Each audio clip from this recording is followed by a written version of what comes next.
Dalam terminologi orang Jawa yang syarat akan kepercayaan terhadap aliran Jawa, memandang hidup ini sebagai bagian dari kehidupan makrokosmos atau jagat gede.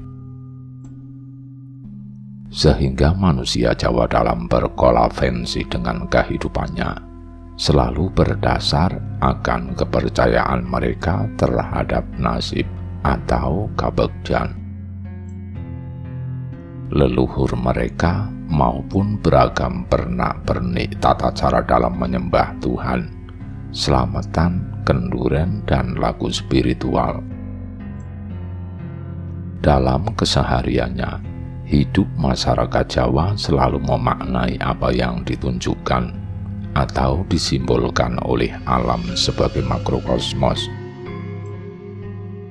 sehingga timbul sebuah tradisi mistik kuno sebagai hasil pemaknaan akan simbol-simbol yang ditunjukkan oleh Sang Pencipta dengan perantara alam sebagai makrokosmos. Ilmu ini disebut ilmu titen atau primbon. Oleh karena itu, terlepas apakah itu secara eksplisit maupun implisit, kehidupan orang Jawa dalam mengawali sebuah kegiatan, misalnya seperti akan berdagang, pada waktu akan bercocok tanam, maupun dalam melakukan aktivitas lainnya selalu mengacu pada ilmu primbon itu. Sedangkan mistisme Jawa tidak terlepas sampai di situ saja. Ada berupa ajaran leluhur yang sangat mereka hormati. Ajaran itu biasanya terangkum dalam sebuah falsafah. Falsafah itu merupakan turunan dari kata-kata bijak yang berasal dari nenek moyang mereka, yang biasanya termaktub dalam sebuah kidung, seni sastra atau puisi. Dalam falsafah yang agung dan luhur itu, biasanya terkandung sebuah tradisi lisan dan puisi lisan yang sangat berharga, yaitu mantra. Mantra diperoleh dan diciptakan melalui jalan yang panjang dan dengan beragam eksperimen. Berpuasa dan meditasi menyatu dengan alam makrokosmos adalah salah satu contohnya. Sehingga mantra mempunyai sebuah mistik yang tak kasat mata. Sejatinya mantra diperoleh dengan membelenggu nafsu yang menyelimuti dalam kehidupan manusia. Dalam mengarungi hidup, penganut Jawa tidak lepas dalam mengawali semua aktivitasnya dengan mantra. Mantra sama eksistensinya dengan doa. Namun bagi penganut Jawa, mantra lebih familiar karena mantra juga disebut jawabe, atau penegasan terhadap segala sesuatu antara diri sendiri dengan alam semesta dan Tuhan semesta alam. Namun mantra tidak cuma berarah vertikal dengan Tuhan semesta alam, namun juga berhubungan dengan sesama secara horizontal dengan konsep memayu hayuning bawono. Mantra merupakan ibarat menggugah atau menarik picu senapan atau kunci yang bernama daya hidup. Daya hidup dalam terminologi kejawen merupakan konsep jiwa putih yang mengarahkan manusia dalam berperilaku baik dan utama dalam menjalani hidup, sehingga hidupnya dapat sejahtera dan terarah, atau sering disebut sebagai sukma sejati, yang dalam kaidah ilmu psikologi biasa disebut intuisi. Biasanya dalam meditasi kejawen disebut alam sunyoruri atau awang uwung atau suwung. Ketika dalam keadaan ini akan ada bisikan dari dalam hati nurani tentang jawaban apa yang dicari dalam meditasi. Inilah yang disebut sebagai pengalaman puncak atau transendental dan pengalaman spiritual, dan sama sekali berbeda dengan pengalaman keagamaan. Seorang individu yang pernah mempunyai pengalaman spiritual maka akan memiliki koneksi khusus dalam korteks otaknya. Selain itu juga komposisi gray matter akan mengalami perubahan dan membuat fungsi dalam otak itu aktif dengan sendirinya untuk bisa menerima sinyal-sinyal spiritual lainnya. Dalam konsep cawan, biasanya dikenal dengan apa yang disebut sukma sejati, atau jiwa yang terlepas dari angkara nafsu. Inilah konsep jiwa yang sesungguhnya menurut Suryo Mentarang. Jiwa bukan krama dangsa. Jiwa ini yang bisa memimpin olah gerak, motivasi dan kemauan seseorang yang tinggi level spiritualnya, dan kemungkinan besar juga bisa mengarahkan pada tingkat kecerdasan spiritual yang tinggi pula. Istilah sukma sejati dapat pula kita samakan esensinya dengan konsep inner world.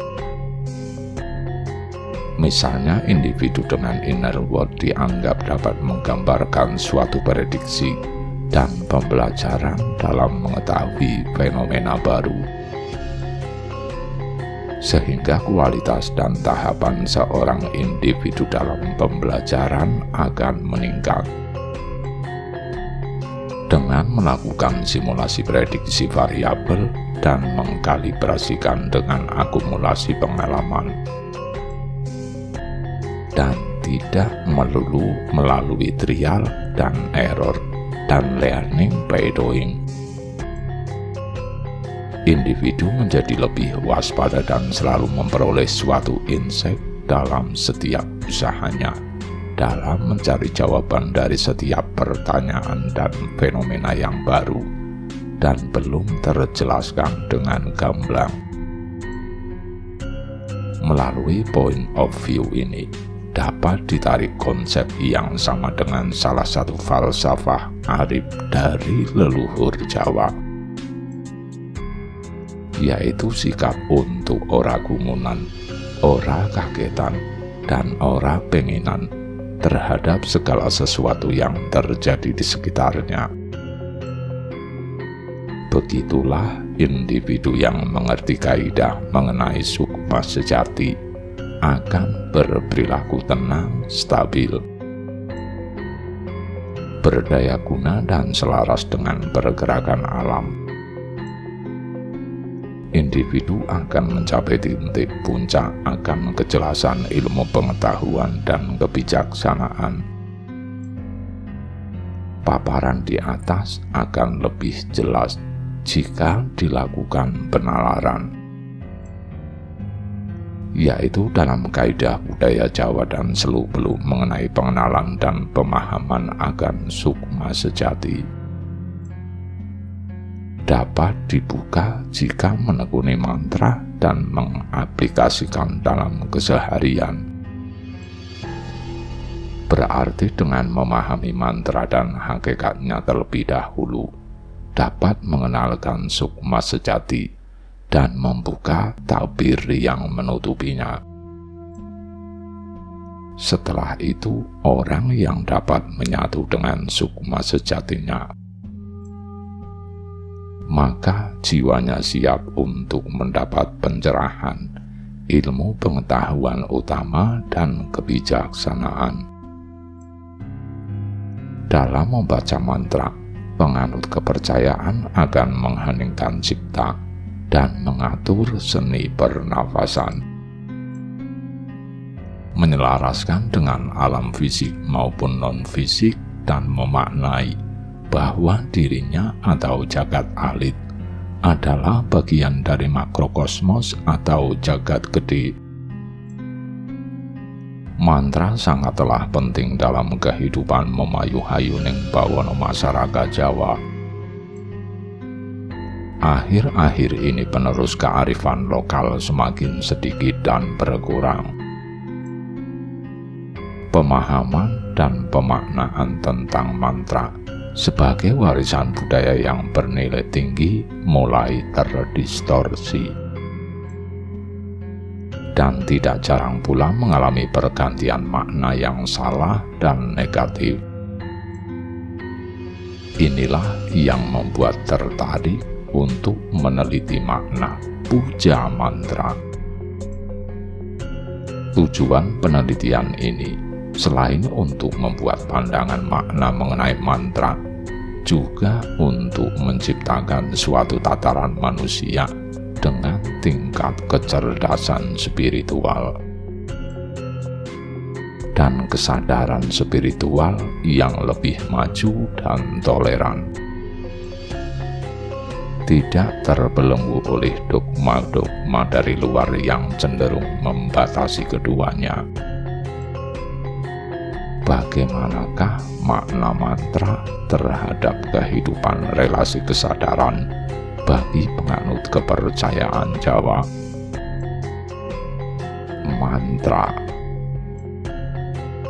Mantra adalah sastra lisan dan puisi lisan yang mempunyai kekuatan tertentu yang tak kasat mata.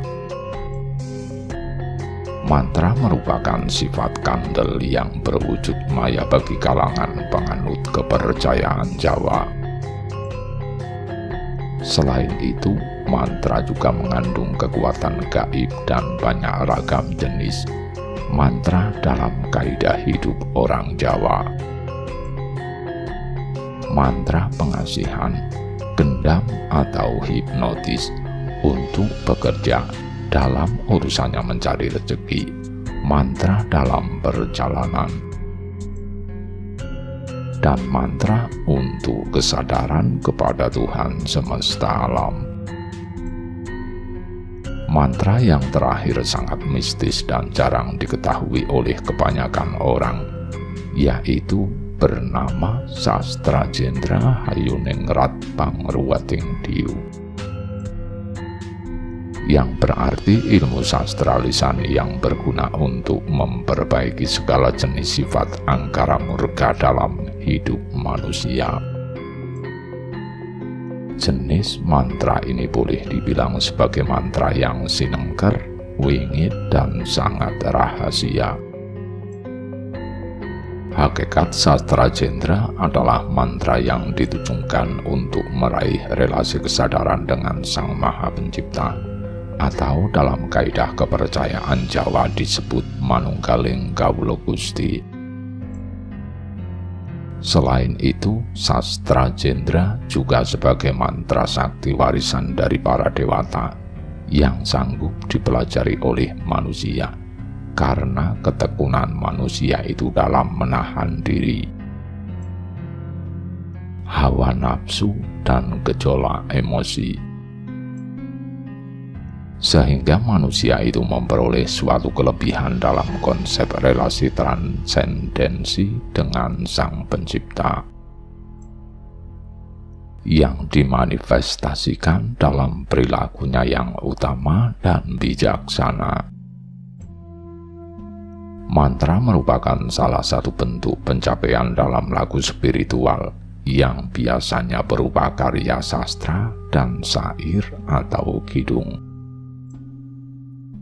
Walaupun menurut banyak para pelaku spiritual melakukan kubahan dan modifikasi, namun pada intinya tetap sama, yaitu menyatu pada epicentrum terkuat di alam semesta, Tuhan Yang Maha Esa. Mantra Sastra Jendra berbeda dengan jenis mantra lainnya. Patut dipahami bahwa mantra umum berguna untuk mengiringi hajat seorang individu dalam meraih tujuannya, terutama keduniawian. Sedangkan sastra Jendra adalah sastra alam yang mengakar langsung pada Tuhan Yang Maha Esa. Hal itu dapat dilihat dari makna dan tujuannya, yang artinya hamemayu hayuningrat, hamemayu hayuning bawono lan pangruwating diu. Menjadi satu kalimat dalam sebuah falsafah Jawa tingkat tinggi, yakni sastra Jendra hayuningrat pangruwating diu, yang artinya sastra Jendra ngelmu mengenai pemimpin, hayuningrat kedamaian, pangruwating diu merubah segala sesuatu yang buruk menjadi baik. Konteks ini dalam penjabaran yang lebih dalam dan luas adalah suatu ajaran kebijaksanaan untuk merubah keburukan menjadi kemuliaan. Hal tersebut akhirnya berkorelasi dengan pencapaian spiritual dalam konteks kemanunggalan diri dengan alam semesta atau jagat besar, hamemayu hayuning bawono. Dalam rangka panembahan pribadi dimanifestasikan budi pekerti luhur, hangawulo kaulaning Gusti atau pangruwating diu. Keduanya berpangkal dan berujung pada panembahan kepada Tuhan Yang Maha Tunggal, hamemayu hayuningrat. Dengan kata lain, inti dari budi pekerti membangun dua dimensi jagat, yakni jagat kecil, diri pribadi, dan jagat besar, dunia dan isinya, dalam rangka menyelaraskan manembah kepada Tuhan Yang Maha Esa.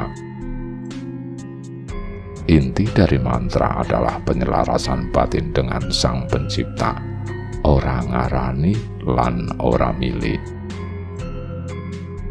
Mantra juga merupakan bahasa lisan dan batin terhadap alam semesta atau makrokosmos dalam hal melakukan permintaan, negosiasi, atau afirmasi. Individu yang melakukan puja mantra melakukan afirmasi pada dirinya sendiri dan pada alam. Dimaksudkan untuk memperoleh kerelaan dari sukma sejati dan jagat gede atas dirinya. Mantra diyakini diperoleh dengan jalan melakukan ritual menahan hawa nafsu. Proses dalam pencapaiannya sangat berat dan panjang. Namun itu sepadan dengan terbukanya tabir penutup yang menyebabkan kawuloh atau seorang individu tidak bisa manunggal dengan penciptanya. Dengan menguasai mantra sastra Jendra, tabir penutup itu akan sirna dan seseorang akan mendapatkan suatu pencerahan terhadap level spiritualnya,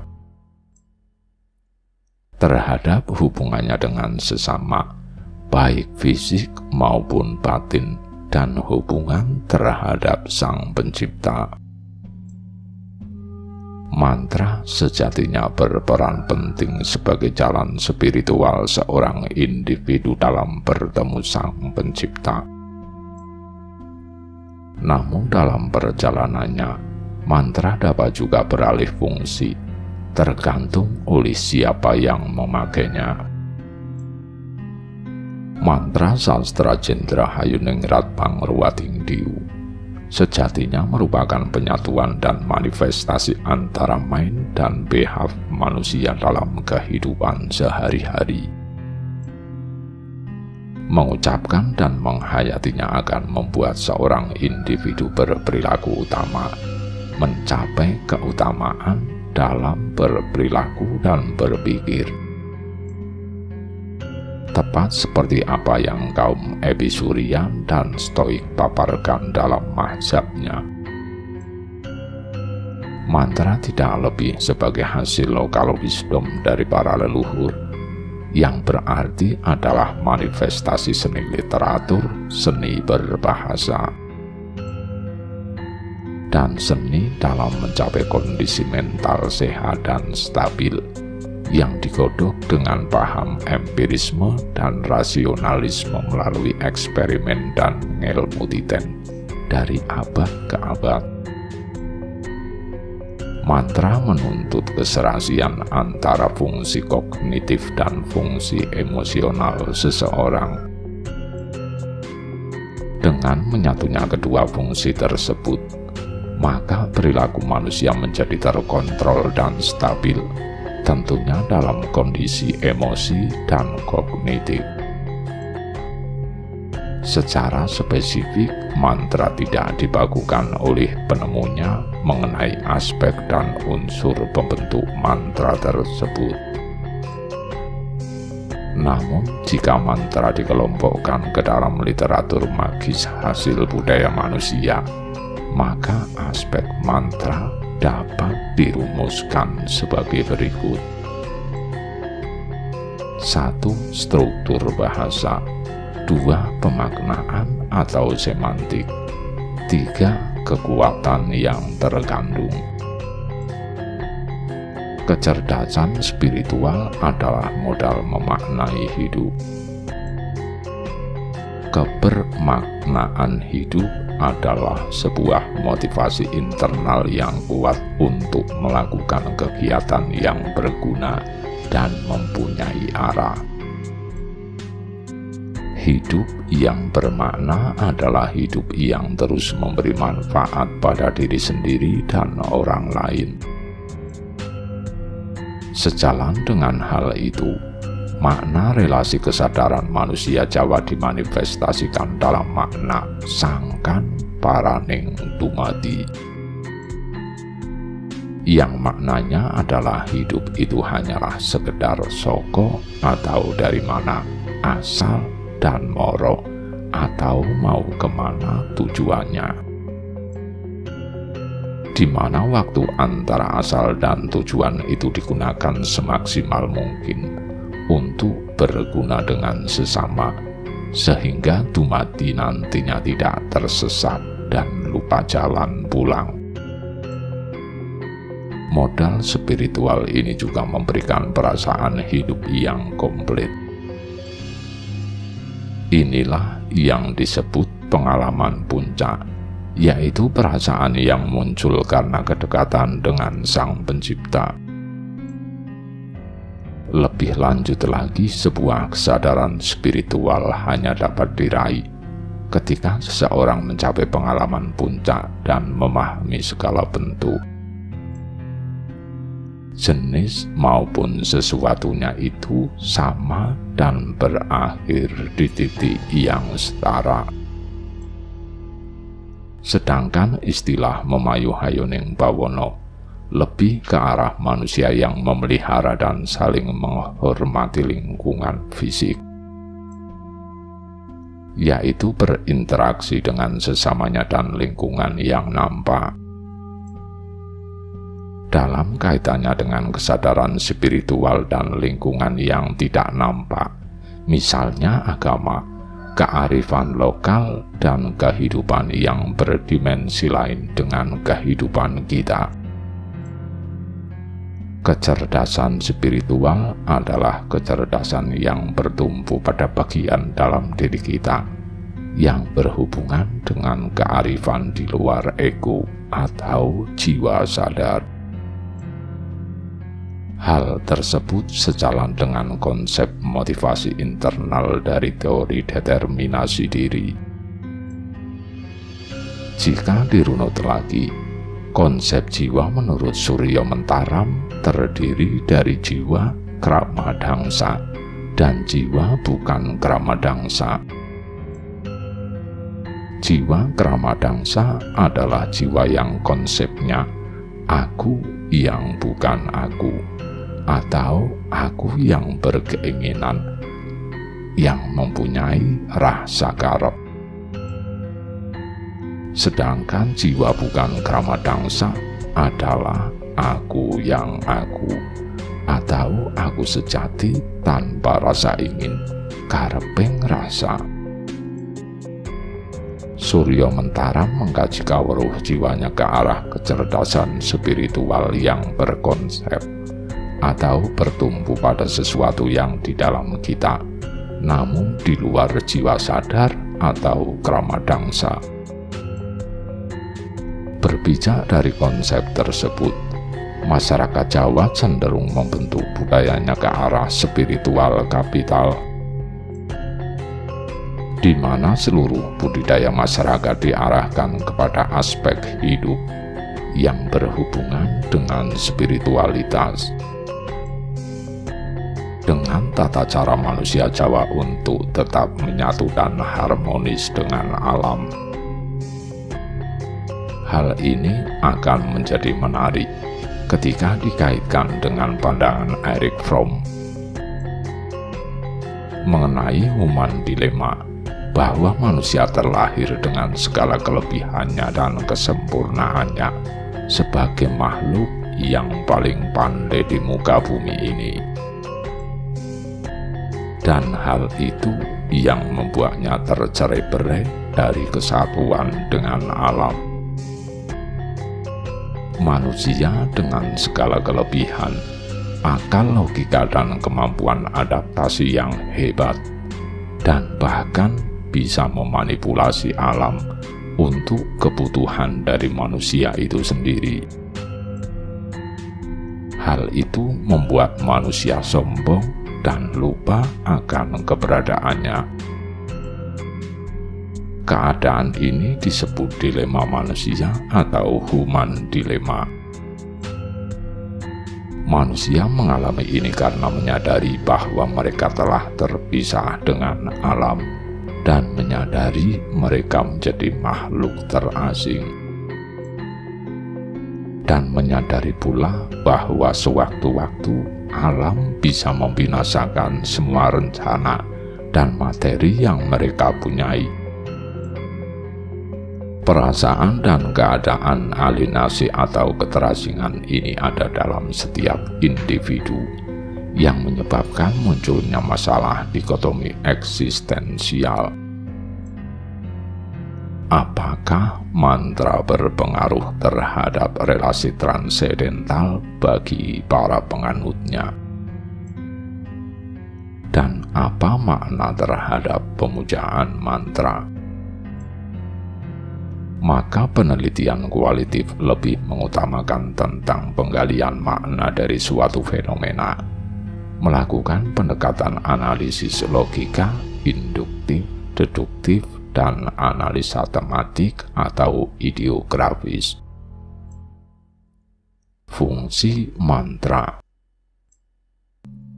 Terdapat beberapa macam fungsi mantra, dan salah satu fungsi yang utama adalah untuk kula nuwun dalam melakukan penyembahan pada Sang Pencipta. Tidak hanya secara vertikal, tetapi juga menghormati segala sesuatunya secara horizontal, sehingga tercipta hubungan yang harmonis dengan alam, seperti konsep memayu hayuning bawono. Upaya untuk menyeimbangkan dan menyelaraskan dengan alam. Dan selain itu juga dijelaskan ada jenis mantra yang khusus untuk menyembah kepada Sang Pencipta. Mantra Sastro Jendro Hayuningrat Pangruwating Diyu, yang berarti adalah ilmu sastra lesan yang berguna untuk memperbaiki segala macam angkara murka, supaya selamat sampai tujuan dalam hidup. Pertama, artinya dulu ya, sastro itu ya sastra utawa lesan, jendro itu ngelmu. Sedangkan Hayuningrat itu rahayu yang artinya selamat. Ningrat itu hening ingrat, artinya mengheningkan semua pancatria. Karena rat itu panca indra, artinya pangruating itu meruat atau memperbaiki. Diyu itu raksasa atau angkara murka. Jadi ilmu sastra lisan yang berguna untuk memperbaiki angkara murka supaya kita selamat sampai tujuan dalam hidup. Mantra juga berhubungan dengan tingkat spiritual seseorang, yaitu tataran manunggaling kawula kelawan Gusti. Iya, begitu. Cuma mantra ini jarang diketahui oleh orang umum. Karena untuk mendapatkan dan memaknainya sangat susah, diperlukan laku prihatin yang konsisten. Dalam ceritanya dulu, mantra ini kepunyaan para dewa-dewi dan hanya digunakan oleh mereka, tapi bisa dicuri oleh bangsa manusia karena ketekunannya dalam meditasi atau bertapa. Makanya orang bisa menguasai dan memaknainya akan menjadi manusia yang pilih tanding. Kasampurnaan setara dewa dan akan bisa manunggaling kawula lawan Gusti. Asal mantra. Asal usul mantra adalah berasal dari alam. Namun ada mantra yang bukan dari Sang Pencipta. Bukan berasal dari alam atau makrokosmos, tapi dari kekuatan leluhur. Seperti mantra sastra Jendra itu berasal dari Sang Pencipta. Namun untuk jenis mantra pelet bukan berasal dari Sang Pencipta, dan gunanya pun sudah lain. Mantra itu kan bisa dikatakan berasal dari alam. Iya, yang mana pelet sama pengasihan itu sama di. Mantra itu didapat bukan dari Sang Pencipta, bukan dari alam. Itu kolaborasi dengan kekuatan di luar Sang Pencipta. Waktu meditasi meminta itu bisa dengan siapa saja. Bisa jadi kekuatan dari leluhur yang sakti yang bisa memudahkan manusia. Semakin sakti, semakin kuat juga mantranya yang diturunkan kepada manusia itu. Namun ada beberapa mantra yang sudah ditulis dan dibuat karya sastra.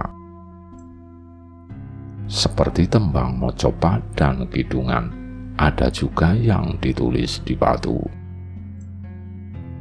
Mantra itu didapat dari bertapa dan diwujudkan dalam suatu karya seni lisan. Salah satu penciptanya adalah Kangjeng Sunan dengan kidung rumekso ing wengi.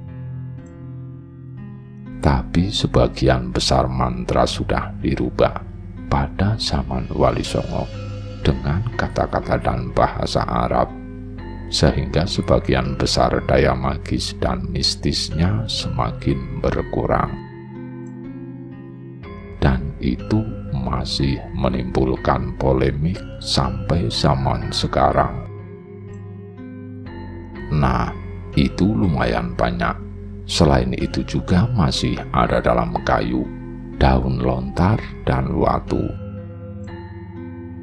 Jadi tembang mocopat itu tembang yang asalnya dari leluhur, terus digubah para sastrawan keraton, seperti Raden Ngabehi Ronggowarsito.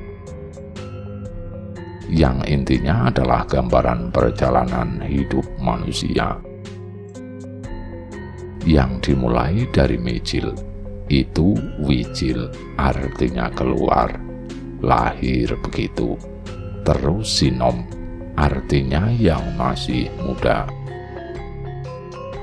Ada kinanti, yang seorang anak itu digadang-gadang untuk jadi kebanggaan orang tua. Durmo, yang anak pada masa remaja itu suka marah dan berantem. Sampai akhirnya pangkur, artinya wis mungkur. Terus megatruh, yang artinya meninggal. Dan pocong dikebumikan dan kembali kepada Sang Pencipta. Dan yang terakhir wirangrong, artinya wirange digawa ngerong. Yang sudah tahu artinya silahkan tulis di kolom komentar. Tembang yang masih ada mantranya itu ya si Megatruh sama pocong tadi. Kidung itu mantra yang masih utuh, katakanlah seperti itu. Karena kidung itu juga diperoleh waktu seseorang itu masih dalam keadaan bertapa. Di Jawa hanya Kangjeng Sunanlah yang pernah menciptakan kidung yang ampuh dan terkenal, yang ketika diucapkan pada malam hari dengan nyanyian yang lirih, halus dan tenang dengan keteguhan hati, akan memberikan rasa damai dan mantap. Proses mendapatkan mantra. Dalam proses mendapatkan mantra, bisa didapat dengan bertapa dan menahan hawa nafsu. Sebenarnya dalam proses ini pun manusia akan terbiasa dengan hal tersebut.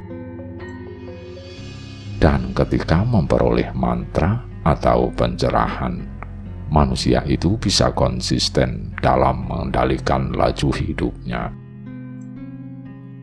Itu kan waktu saya mendapat wejangan dari simbah saya dulu. Mantra itu kan didapat dengan proses meditasi dan bertapa, nutup babahan hawa songo, menjauhi segala kenikmatan ragawi. Ketika sudah pulungnya mantra itu, atau biasanya disebut wangsit, itu akan masuk dan kita ketahui, tapi bukan kepikiran kita, tapi masuk ke rasa sambil menunjuk jantung. Makanya orang yang bisa menguasai dan memaknainya akan menjadi manusia yang pilih tanding. Kesempurnaan setara dewa dan akan bisa manunggaling kawula lawan Gusti. Rintangan mendapatkan mantra. Dalam melakukan meditasi untuk mendapatkan mantra, karena itu sesuatu yang sulit dan susah, maka harus mengenali kelemahan tubuh masing-masing. Karena ada 9 lubang dalam tubuh beserta 5 indrawi kita yang menjadi hambatan kita untuk mencapai tataran mantra sembah rasa. Untuk mencapai tataran itu diperlukan usaha yang sangat berat, panjang, dan pastinya istiqomah dalam menahan nafsu. Artinya menutup lubang 9 dalam tubuh yang dari situ nafsu itu masuk. Seperti kuping itu pintu masuk nafsu marah, mulut nafsu makan, mata sebagai lubang pintu nafsu supia, dan lubang dalam alat kelamin itu nafsu syahwat. Konsep sukma sejati. Konsep rasa sejati itu didapat juga akibat orang yang bisa memahami mantra dan bisa melakukan sembah rasa secara konsisten. sehingga Sang Pencipta memberikan fasilitas dengan bisa melihat sukma sejati dalam diri kita. Rasa itu bisa dilatih dengan menahan hawa nafsu yang tadi. Jadi waktu menahan hawa nafsu dengan meditasi akan memunculkan sukma sejati. Sukma sejati itu jiwa kita yang bersih tanpa nafsu, tanpa cacat, dan hanya eling marang Gustine. Jadi waktu Nabi Adam diciptakan, ada firman atau surat yang menyebutkan, "Kutiupkan sebagian rohku kepadanya, makanya sujudlah kalian." Itu yang dimaksudkan iblis sama malaikat, anu sing sujud kuwi. Dari itu, maukan yang kutiupkan rohku itu berarti manusia sebagai keturunan Nabi Adam punya, katakanlah, pecahan atau sebagian roh Sang Pencipta. Dan itu yang dimaksud sukma sejati atau Sang Panuntun. Kalau dalam Jawa, itu ada proses hubungannya dengan lahirnya Bathara Guru sebagai dewa tertinggi, anak dari Sang Hyang Wenang. Jadi Bathara Guru, Bathara Ismaya dengan dewa lainnya itu dalam cerita punya anak manusia. Akhirnya menjadi banyak dan berkembang menjadi manusia Jawa, yaitu diri kita ini. Waktu pertama lahir, Bathara Guru itu kan wujudnya kuning telur atau manik moyo, sedangkan Bathara Ismaya itu putih telur atau tejo moyo. Itu gambaran manusia itu lahir batin, ora madeg dewe-dewe. Gambaran dari sukma sejati itu mirip kita, seperti kembaran saja, tapi dengan warna putih. Dia adalah pembimbing sejati dalam hidup. Ritual mantra.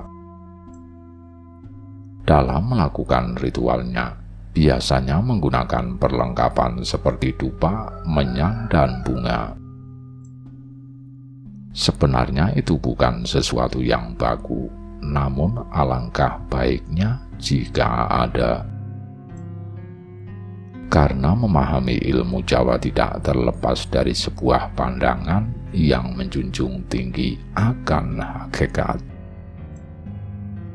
Jadi penggunaan dupa itu hanya sebagai hakikat tetengar kepada lingkungan, dalam rangka untuk memelihara konsep memayu hayuning bawono. Konsep nafsu. Konsep nafsu adalah dorongan. Nafsu ternyata bukan sesuatu yang buruk. Nafsu ada 4 macam dan mempunyai pintu masuk ke dalam tubuh kita lewat 9 lubang dan dengan bantuan 5 panca indera kita. Jika nafsu amarah, sufiyah, atau alwamah yang kita pelihara, maka akan buruklah citra nafsu itu. Sedangkan nafsu mutmainah yang kita pelihara, maka akan baiklah citra nafsu tersebut. Kondisi spiritual. Pandangan subjek terhadap kondisi spiritual. Masyarakat sekarang pada umumnya bahwa semua saling berebut massa dan berebut kekuasaan. Tadinya suatu agama itu adalah sesuatu yang bersih dan murni, maka sekarang sudah beralih fungsi. Pandangan mencari benarnya sendiri sebaiknya dibatasi, karena kebenaran mutlak hanyalah diketahui Sang Pencipta.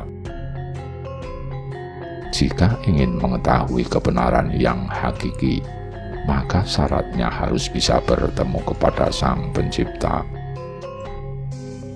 Proses pengalaman mendapatkan mantra. Subjek melakukan meditasi dan karena ketekunan dalam menahan hawa nafsu, akhirnya mendapatkan mantra. Atau bisa juga mendapat suatu lampu atau pencerahan, karena pada dasarnya mantra itu mengarahkan manusia untuk ke arah sana. Dengan mantra itu akan lebih mendekatkan esensi rasa kawulonya dengan Sang Penciptanya, sehingga diperoleh tataran manusia sempurna. Konsep teofani maupun epifani menurut subjek juga dialami berbeda antar individu, sehingga pemaknaan mengenai pencerahan spiritual acap kali juga berbeda. Hal ini penting, mengingat konsep spiritual adalah konsep yang universal. Dengan mengetahui bahwa pengalaman setiap individu berbeda-beda, maka perdebatan mengenai pengalaman spiritual akan dinilai sebagai perilaku yang kekanak-kanakan. Wewaler atau pantangan dalam pengucapan mantra juga sempat disinggung oleh subjek untuk tetap sumeleh dan tidak menginginkan apapun. Konsep ini sedemikian membingungkan bagi orang awam yang belum pernah mengalami pengalaman transendensi. Subjek memperjelas dengan ketika seorang individu melatih dan secara kontinu merapal dan mengucapkan mantra, maka dia harus selain fisik dalam raga juga diminta secara hawatif atau makrifat untuk menjadi selaras dengan tidak memiliki rasa ingin terhadap apa yang sedang diucapkan dengan mantra itu. Masih menurut subjek, mengucapkan mantra transendensi seperti sastra jendra harus dilandasi oleh hati putih dan bersih, sehingga sedikit rasa ingin akan merusak esensinya. Hasil penelitian di atas subjek mempunyai kecenderungan dalam memiliki tingkatan spiritual yang sudah mantap, ditandai dengan sikap yang bijaksana dan melihat segala kebenaran itu dari segala sisi, karena semuanya adalah kesatuan tunggal, manifestasi dari Sang Pelaku Tunggal. Rahayu, Rahayu, Rahayu.